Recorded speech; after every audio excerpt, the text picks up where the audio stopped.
Hey friends, how you doing? It's time for Thought Shifting Thursday. So glad to be here. Talking about, we can only love ourselves as much as we love the parts that we like the least about ourselves. And so what I'm going to do is I'm going to share a process called voice dialogue. It's also called subpersonality work. Everyone's heard of inner child work. But it's not just the inner child, it's all the inner parts of ourselves. So I'm going to give you some examples of how it works. I'm not going to actually do a voice dialogue, but I am going to share it at the very end. This won't be long, this video, but I'm going to share at the very end just a way to practice this on the fly, a very simple, practical way to practice it that doesn't require going into a deep, hi Naomi, doesn't require going into a really deep process. It's more powerful to do a deep process, to actually guide yourself if you're experienced in this, or to have someone else guide you, which is even more powerful because you don't have to be in control then.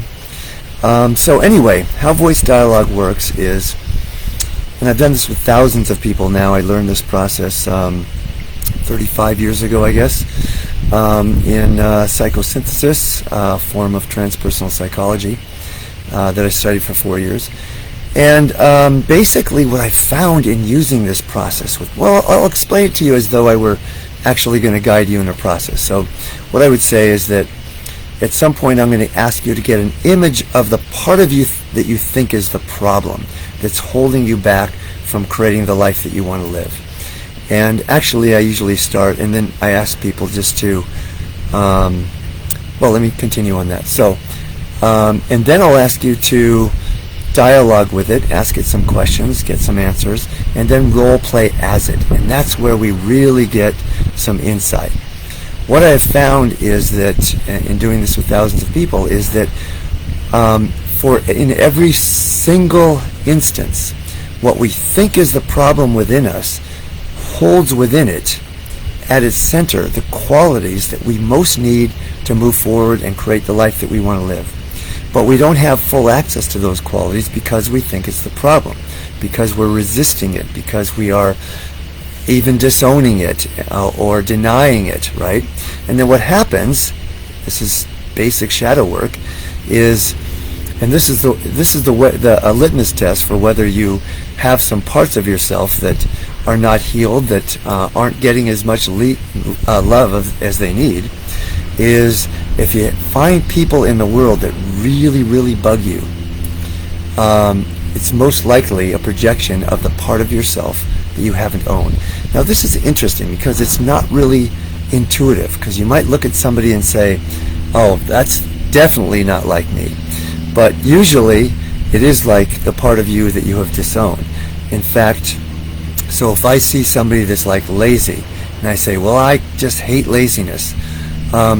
If I hate laziness, if I'm a conscious person, then I have done a lot of work to not be lazy. I've overcome that to a great degree. But if I haven't loved the lazy part of myself, then when I see it exhibited, I'm going to really not like that person, and it's going to bug the heck out of me. So the only way to stop projecting our shadow onto other people is to love those parts of ourselves. So it's just an amazing thing that the parts of ourselves that we think are the problem hold the key to our success. Glad I rephrased that because I really want to emphasize it. So so then what we find out in the voice dialogue is why this part of ourselves is still here, how long it's been here with us. It's always an interesting question to ask. Why it's here with us now, what's it's trying to get. Every subpersonality, as we call them, has a positive intention. But because these subpersonalities are born when we're children, the theory behind it is, it's not theory to me because I experience it all the time. The reason I decided to do this today, by the way, I've been doing a lot of voice dialogue with some clients recently. I'll give you maybe a couple examples without naming names, of course.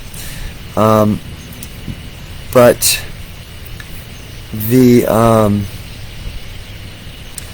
so what comes out of it is so fascinating that they have a positive emotion or positive intention, right? But they don't know how to get it filled in a skillful way. So the theory is that when we're children, when a specific need is not fulfilled by our environment, by our parents, through our wherever we are, then these subpersonalities emerge and try to get the needs fulfilled. And in many cases, the way they show up when we're children is actually helpful.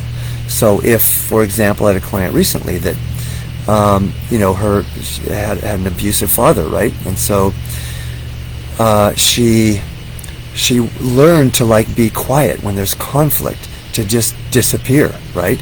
To not be seen. And so that actually helped her. It was a coping skill so that she wouldn't be abused. But until we heal these parts of ourselves, that pattern continues to show up. And so it keeps her from, when there's conflict, from addressing it, from creating healthy boundaries, because the pattern is to not be seen, to just be quiet, right? So once and then the other thing we find is, what are the skills and talents, the qualities that these parts of ourselves have. So what usually comes forward first is the extroverted subpersonalities, the critic, the critical parent, the internalized critical parent, or abusive parent in that case. And so the qualities that we often find then are what this part is trying to do very often is to protect its host, its person, but it doesn't know how to do it in a skillful way, a way that matches what me as the individual wants now in my life. So it may protect me by keeping from interacting with people, because that's not safe to that subpersonality. It may keep me from venturing out. It may affect my relationships, romantic relationships, friendships, everything. And so, but the critic, the protector, the critic or the protector, the protector wants to protect from harm, from fear of harm for its host, for its person. The critic is trying to help the person to be better, but again, doesn't know how to do it in a really helpful way. And so it criticizes, right? So we find out what the strengths in both of those cases, in those extroverted subpersonalities, there's a lot of strength and power, right? Let me tap this into because every one of us has a critical voice inside, right? And so that voice is powerful, right? And it can cause you to feel lousy, to stop you from doing things. Certainly the protector will stop you from doing a lot of things. These voices, these energies, not entities, that's not a good word, these subpersonalities within us can actually control us. It takes a lot of power to do that. And they're also often, see if this checks out within your own internal dialogue, they are reliable. They show up whenever, for the protector, whenever there's anything to be scary about, even if it's not realistically scary to the adults. It's an overprotection, right? And so it'll show up whenever there's any inkling of anything that could cause danger, right? Right there, reliable, on time, persistent. And so, what I'll say in that subpersonality dialogue process is to the person role-playing as that subpersonality, is I want to honor you for these qualities and for your intention, right? The intention is a positive one, to protect, to keep from harm. The qualities are power, reliability, consistency. And what I said in the beginning is the qualities that we most need to create the life that we want to live are contained within the part of ourselves. If you recognize in yourself the critic or the protector, then would it be helpful for you to have more power in your life, more consistency, more reliability? It's so interesting. The very things that people are not good at are contained within the part of themselves that they think is the problem. So when I say I want to honor you for these qualities, the subpersonality kind of lights up. If it's someone who's done a good amount of of self-love work before. I'll talk more about that in a moment. If it's someone who has a very low self-esteem, the subpersonality probably isn't going to even want to talk to me, right? It would take several sessions to get to a place of that subpersonality wanting to be integrated, wanting to participate. But the way that I have parsed this down to a coaching process helps, because it's just really cutting to the chase and really getting to the place where we accept and offer love to our subpersonalities. And so the way that I have designed the model for this gets very quickly to subpersonalities wanting to be integrated. And that statement is very important. I want to honor you for these qualities and for your intention to keep your host, your person safe, or to help it to be better, in the case of a critical subpersonality. And then I'll often also say, pretty much always say, I sense that you are understanding from this conversation, or maybe even before this, that the way you're helping your person, your host, is not really helping. It's not getting this person that you care about enough to want to protect what they want, and it's not even getting you what you want, because there's this constant battle going on. It's another question I asked earlier on in the process is, how does your host respond to you when he or she sees you showing up in the way that you show up? And it's usually, she either wants me to go away, she wants me to, or she just acquiesced to my power. I had somebody that said recently, my host just goes back to bed whenever I show up in this way, right? Doesn't want to deal. So that question, I sense that you understand way you're showing up isn't really helping. So the next question after I honor, then I'll ask, how does it feel to be honored? And so then the subpersonality will say, it feels good. Again, if there's been at least a decent amount of consciousness work done, then it'll say, it feels really good to be honored. Or, wow, that's really different. I haven't felt that ever, perhaps, from my host, from my person. And so now we've set the stage, because the subpersonality likes this feeling of being honored. So then the most important question is, and by the way, you can go to my website, and I have a livingpurposeinstitute.com. You can find it in the I kind of forgot about this until I was talking about it, but there's a guided session, an audio session of me guiding you through this process. You can also find it in my book, The Magic of the Soul, which has a CD with the same audio, guiding.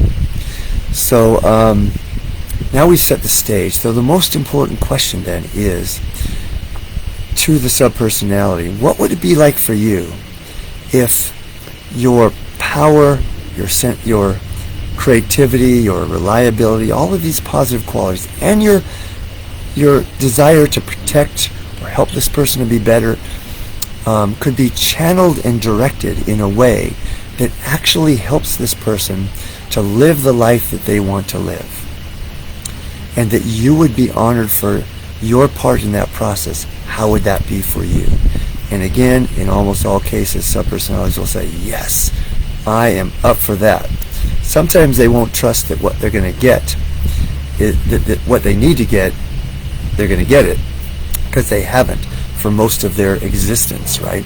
So that's when we get to, what do you need in order to show up in this new way, to show up in a more positive way, to be more whole and balanced yourself? And so that's when the subpersonality will say, and usually as a result of feeling honored in the moment, I need to be appreciated. I need to be respected. I need, just like, and this is going to lead into that practice I said we do at the beginning, which you can do it on the fly. So I'll get to that in a few moments. But I need to be respected. I need to be might even say I need to be loved and cared for. And if they don't, I might even suggest that. What about being loved? How would that feel? So depending again on the level of consciousness work that one has done will be how excited that subpersonality is, how trusting they are that they can be integrated, that they can receive what they want and need. And sometimes I'll have to say, even if you don't think it's possible, what would it be like? And so once the subpersonality identifies what it is that they need the most, then I'll say, would you be willing to speak directly to your host, your person, and tell them what you need? But this is a very important, everything that I do has a spiritual component to it.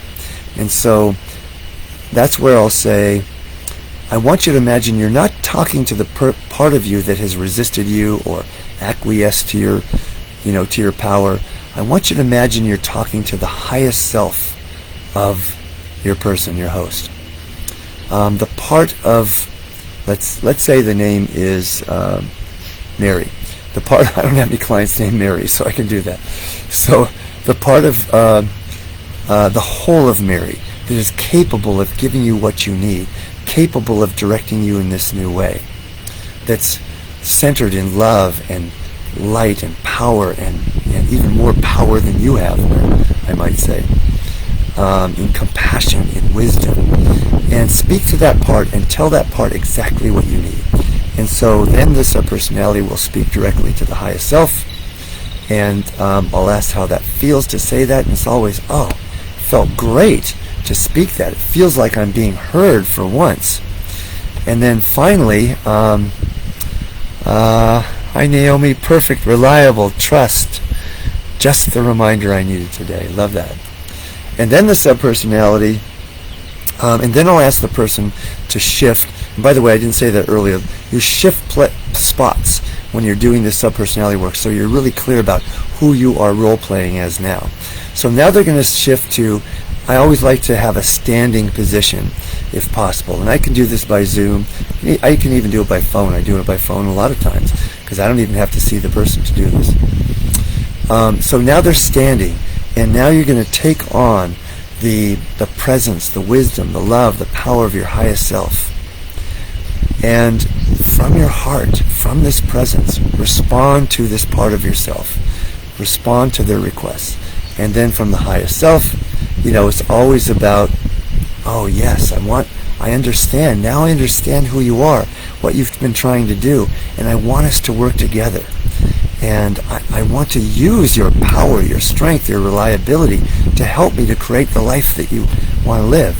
Then I'll ask, so how does it look like your subpersonality is responding to, and we've named it, by the way, we've given it a name so that we can dialogue with it. We don't call it subpersonality. But how does this part of yourself, is it responding? Does it look like it's responding?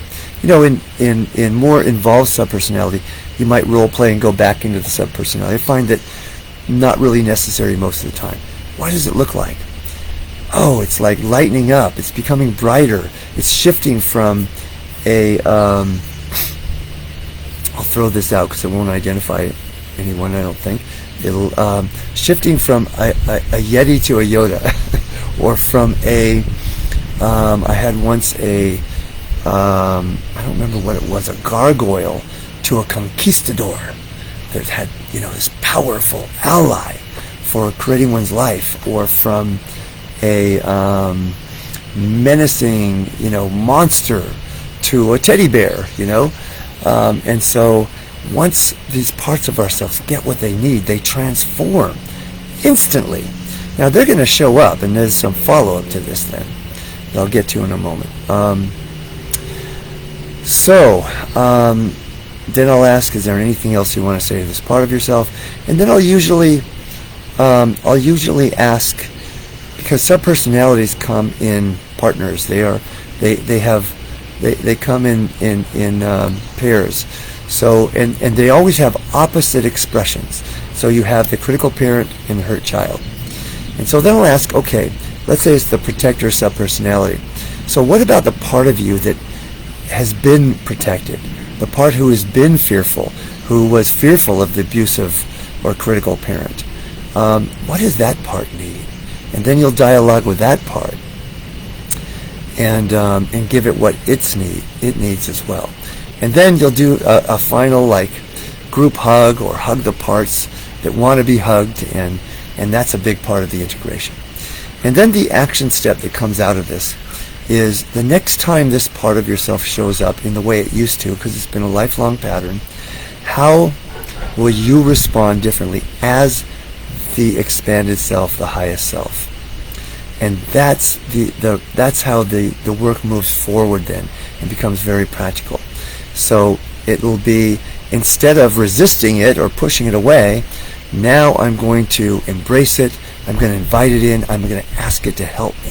Subpersonalities, just like human beings, want to have purpose. So often in a session, somebody will say, I want to get rid of this part of myself. If you know, what we resist persists. That's my famous saying, what we resist not only persists, but magnifies. What we embrace becomes our ally, our teacher, our healer. Never more true than in subpersonality work. So then the action step is to continue to dialogue with these parts of ourselves. And you can do that in a couple ways. One, you can do it in a formalized way, a meditative way, in the way that, you know, we did the process. But you can also just be driving down the street and say, hey, subpersonality, how are you doing right now? How are you feeling? Hey, we're onto this meeting and I'm really nervous about it. I really want your power and your reliability and your creativity to be part of this meeting. So now the subpersonality is engaged. It has purpose and meaning, and it's wanting to help as much as it can. And it'll show up in those old ways, but the more we respond in this new way, the more we dialogue with it, the more we invite it into our lives rather than resisting it, the more engaged it's going to be, and the more integrated those qualities become, and the more we can lead a balanced, whole, and fulfilled life. So here's the teaser I gave you at the beginning, how to practice this on the fly in a very short, quick, powerful, dynamic, and effective way. That is, any part of ourselves that we don't like or we think is the problem, we think is holding us back, how would you want to respond to a small child that's showing up in that way? A small child for which you are the loving parent. So if you were, because I hear this from spiritual teachers a lot, we need to, embrace every part of ourselves. We need to embrace our shadow. But then a couple of lines later they might say, or another time say, I have to get over my fear so I can accomplish something. If you said to a small, fearful child, I have to get over you, set you aside so that I can accomplish this, how will it feel? Even more fearful. What we resist not only persists, magnifies. It'll feel abandoned. And by the way, it's going to scream louder. It's going to give it more power to show up in the dysfunctional way or less skillful way that it's been showing up. And the four-leggeds over across the river here agree. So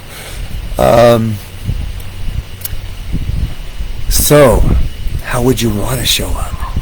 With love. Sometimes with children we have to be direct and create healthy boundaries, but if we don't do it with love, it's not going to be effective, right? We all know this because even if you haven't had children, you've been a child, and you know it doesn't work when somebody's coming down on you, right? It's got to be done with love or it's not effective. So that's how it works. So really just ask you to, and if you see this, if you're seeing it live or if you're seeing this video later, put in the comments, for you, what is that part of yourself how would you show up? How would you respond to a fearful child, a child that's showing up in a critical way, in a protective way, trying to keep you from harm? You would guide it with loving kindness, yes? Because that's the secret to everything, right, is love. And I guarantee you, the more we heal these parts of ourselves, the more we integrate these qualities, the more we show up in the world in more powerful ways. I'm just tearing up a little bit because when I do these processes with people and I see people just transform, and I see and feel them giving love to the parts of themselves that have been unloved for their entire life, say something about that in a moment, for the most part, then it's me giving myself the love, the parts of myself. When I help other people, this is true of everyone in any kind of helping or healing profession, is when we facilitate someone else giving love to themselves or healing or whatever, we're doing it for ourselves as well. In fact, that's what inspires us to do it. Those who have wounds, I've talked about this in my life purpose videos. What we didn't get enough of as a child is what inspires us to create in the world. It's not a liability. It's our greatest strength. Robert Bly said our wound is our gift to the world. So there's one more thing I wanted to say. Come back to me in a moment. So, put in a comment. How would you show up to these parts of yourself? I did want to add that, the extroverted subpersonalities are power, protection. The introverted subpersonalities, the parts of ourselves that are afraid, that are sensitive, that have not been honored in those ways, they're creative, they're sensitive in a positive way, as well as sometimes debilitating way. But their positive qualities are sensitivity, are love, caring, compassion. So that inner child, that frightened child that is within us, and they're playful. They contain our creativity and our playfulness and all qualities that we need in order to be successful at whatever we do in our lives. So the more we embrace these parts of ourselves, the better life gets. I'm not remembering that one other thing I wanted to add, but I'll put in the comments when it comes to me. So I think that's it for today. I said it was going to be short. I lied to you, because once I get going, that's what happens. It's fun stuff working with people. When I see people have that light go on and their hearts open to the parts of themselves that have not been loved. Oh, that's the thing that I want to say. I knew it would come back. So people who have done, and I'll say this at the end of sessions quite often, the fact that your subpersonality wanted to be integrated, was so cooperative, right? And could really get that this can be better if we work together rather than against each other. Whatever level of self-love you have given to yourself, those subpersonalities have gotten that love, and that's what makes them willing to be integrated. But what happens is, even with people that have done a ton of self-help work, a ton of self-love work, is that there are these polarities that exist, and we're just not fully aware of the dynamic that's going on within us in this inner dialogue. We can become aware of it if we just watch our inner dialogue, right? Study it, be the objective observer. But we don't recognize that what's called for here is love, acceptance. And we might, again, our default is to resist it, right? Oh, I see it, I'm aware of it, but I don't like it, I want it to go away. And so this process helps us to understand and realize and viscerally feel as we get the love, as these parts of ourselves get the love, which ultimately we're loving ourselves more, then it becomes clear, oh, that is the cure. That is the solution. It's definitely not getting rid of it, because guess what? It gets stronger. So all that to say, come back to the original statement, we can only love ourselves as much as we love every part of ourselves, especially the parts of ourselves that we like the least. So that's our message for today. If you got some value out of it, please share it with others. Give us a like, give us a comment, and have a fantastic rest of your week and a magical weekend. We'll see you next time. Love you guys.